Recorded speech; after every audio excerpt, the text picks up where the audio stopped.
নমস্কার বন্ধুরা, ওয়েলকাম সবাইকে শুভ স্পোর্টস নিউজ চ্যানেলে। তো গাইস, এই ভিডিওতে আমরা আলোচনা করতে চলেছি ইন্ডিয়ান ফুটবল রিলেটেড বেশ কিছু ট্রান্সফার আপডেট।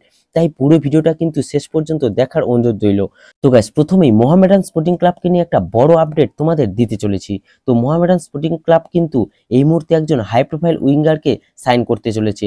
একদম অ্যাডভান্স স্টেজে কথাবার্তা চলছে। আইএফটিডব্লিউসির তরফ থেকেও ব্যাপারটা নিয়ে কনফার্ম করা হয়েছে। তো 29 বছর বয়সী Brazilian left winger Carlos Franca left উইঙ্গের পাশাপাশি অ্যাটাকিং মিডফিল্ডার হিসেবেও খেলতে পারে। মার্কেট ভ্যালু 6 কোটি টাকা।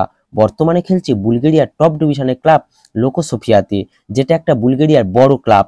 তো এই কার্লোস ফ্রাঙ্কার ক্যারিয়ারটার বেশিরভাগটাই কাটিয়েছে ব্রাজিলের বিভিন্ন ক্লাবে। তো একটা বিশাল হাই প্রোফাইল সাইনিং কিন্তু মোহামেডান করতে চলেছে, এটা আমরা বলতেই পারি। দারুণ একটা সাইনিং হবে যদি এই ডিলটা ডান করতে পারে। তো একদমই অ্যাডভান্স স্টেজে কথাবার্তা চলছে, তাই তোমাদেরকে শেয়ার করে দিলাম।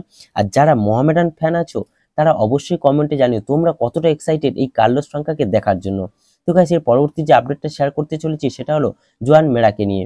তো এই জোয়ান মেরা হচ্ছেন একজন 30 বছর বয়সী স্প্যানিশ স্ট্রাইকার। তো এছাড়াও কিন্তু লেফট উইঙ্গার ও রাইট উইংয়েও খেলতে পারেন। মার্কেট ভ্যালু 2.4 কোটি টাকা।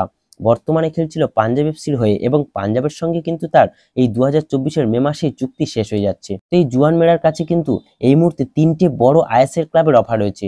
তার মধ্যে আছে তার প্রাক্তন ক্লাব ইস্ট বেঙ্গল, তারপর মোহামেডান স্পোর্টিং ক্লাব এবং জামশেদপুর এফসি। অন্যদিকে কিন্তু পাঞ্জাব এফসিও চাইছে তার সাথে কন্ট্রাক্ট এক্সটেনশন করে নিতে। তো জোয়ান মেরা এই সিজনে 17টি ম্যাচ খেলেছে, যার মধ্যে 2টো গোল ও 2টো অ্যাসিস্ট সে করেছে।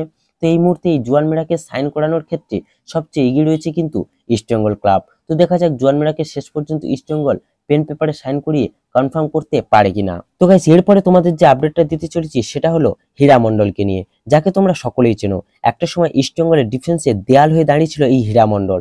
2021-22 মরশুমে ইস্ট বেঙ্গল যখন একটার পর একটা ম্যাচ হারছিল, তখন কিন্তু এই একটাই প্লেয়ার ইস্ট বেঙ্গলের ডিফেন্সকে কিছুটা হলেও ভরসা জোগাচ্ছিল। আর তাই রাতারাতি ইস্ট বেঙ্গল সমর্থকদের কাছে নয়নের মণিও হয়ে উঠেছিল এই হীরা মন্ডল। তো তারপরে তিনি নিজেই জানিয়েছিলেন যে সে ইস্ট বেঙ্গলে থাকতে চায়, কিন্তু কোনো একটা কারণে সে ইস্ট বেঙ্গল ছেড়ে ব্যাঙ্গালোর এফসিতে যোগ দেয়। কিন্তু ব্যাঙ্গালোর হয়ে একদম গেম টাইমই পায়নি, তাই আবারও দলবদল করে নর্থ ইস্টে যোগ দিয়েছিল, কিন্তু সেখানেও তিনি সুযোগ পায়নি। আর এই মুহূর্তে সে একজন ফ্রি প্লেয়ার। নর্থ ইস্টের সঙ্গে এই 2024-এই তার চুক্তি শেষ হয়ে গেছে। তো এবার ব্যাপার হলো তাকে নেওয়ার ব্যাপারে কিন্তু ইন্টারেস্ট শো করছে পাঞ্জাব এফসি ও ইস্ট বেঙ্গল। তবে ইস্ট বেঙ্গলে যদি সে আসে তাহলে কিন্তু ব্যাকআপ প্লেয়ার হিসেবেই বেঞ্চে কাটাতে হতে পারে। তাই সে ইস্ট বেঙ্গলে নিজে থেকে হয়তো আসতে রাজি হবে কিনা সেটাই এখন সন্দেহের বিষয়। সেক্ষেত্রে পাঞ্জাব এফসিতে যাওয়ার চান্সটাই কিন্তু সবচেয়ে বেশি। তো দেখা যাক শেষ পর্যন্ত কোন দলে সে মুভ করে। আর তোমরা কে হীরা মন্ডলকে আবারও ইস্ট বেঙ্গলে দেখতে চাও তা কিন্তু অবশ্যই কমেন্টে জানিও। তো গাইস, এই ভিডিওতে এই আপডেটগুলি জানানোর ছিল। যদি ভিডিওটি ভালো লেগে থাকে তাহলে অবশ্যই লাইক ও সাবস্ক্রাইব করে দিও।